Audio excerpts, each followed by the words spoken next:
Yeah, you've got to go back like 3 or 4 years in the orders to look for it. It's gonna, I don't know, remember what it's called. All right, everybody, sorry about that.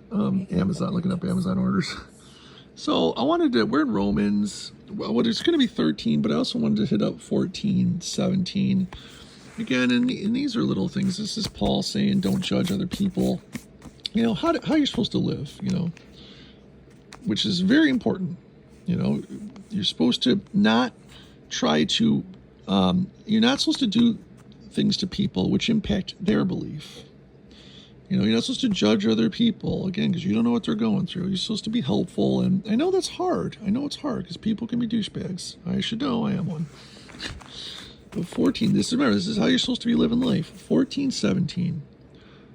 Again, because I know people just still argue with me that we shouldn't be doing the Torah, and it's like, I'm sorry, you're wrong. Yeshua says it black and white, and Paul says it too.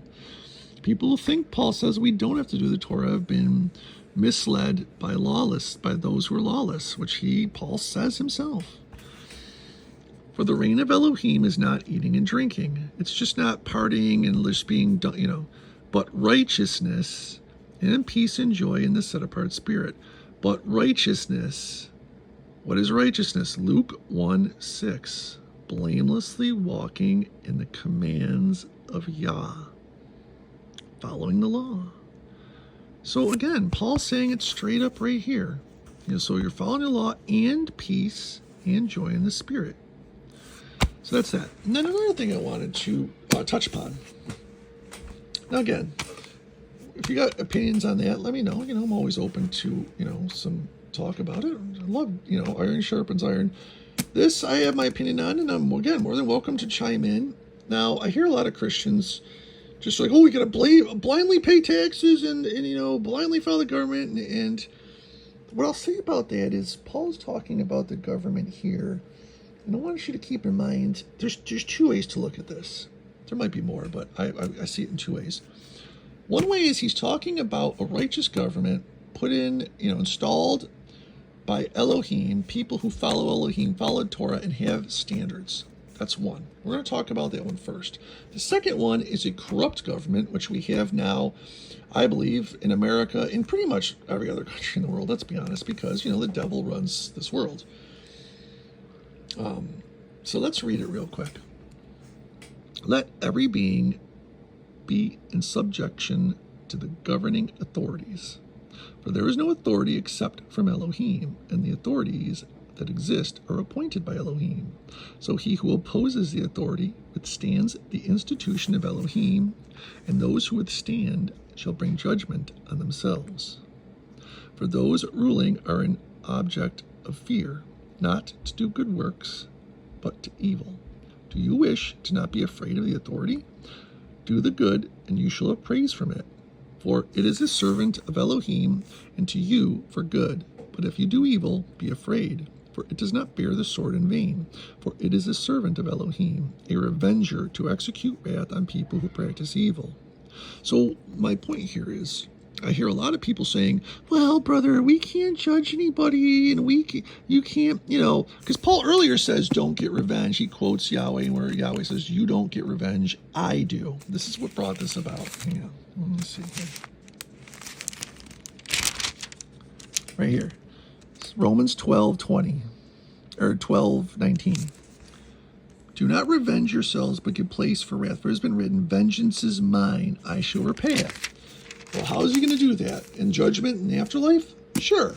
But also, when you follow the Torah and you have a righteous society of the righteous people, and you have a righteous government, and the person who commits sin or whatever, murder, whatever, bad stuff, is judged by a righteous government and found guilty, they most certainly are. We collectively, society with the proper government, are most certainly allowed to judge one another. Absolutely. It says right here, vengeance is mine. Well, how are we going to do that? Well, install a government of Elohim-fearing people that follow the Torah. And so those people say, hey, you were charged with murder, you've been found guilty, convicted, now we stone you to death, or whatever. That's how. So when people are like, we can never judge or murder anybody, that's Elohim's job. You're right. And he's telling you how we can do it here on earth so that we don't have a bunch of skis-balls running around, or we don't have to pay to keep them in jail for 80 hour long until they die. Now, the second way to look at this, now this one, now the first way is per the Bible. There's just no arguing with it. I showed you it. Now, if you, again, what you should be doing, reading the whole Bible, if you read Deuteronomy, there's a whole list of curses which are going to occur to your country or people when you don't follow the Torah. And it's interesting because if you look at them now and you live in America, you can see almost all of them are happening to us. Now, most of us will agree, even if you're in the left side, you blame the right. Most people on the right side of politics blame the left. But either way, if you ask them, are the politicians crooked? Is it yes? We have crooked politicians. Our government's just filled with bloat. There's so much corruption on every level, right? But it says, well, but it says here that God put them in place. Well, remember, maybe he did. Because in order for the curses in Deuteronomy to be enacted on a countrywide scale, how do you do that? Well, through a crooked, corrupt government, which through its policies, its anti-God policies, anti-people policies, sets up conditions where everybody suffers. And that's what we see in America today. So, again, this has multiple meanings. There's multiple ways where this applies.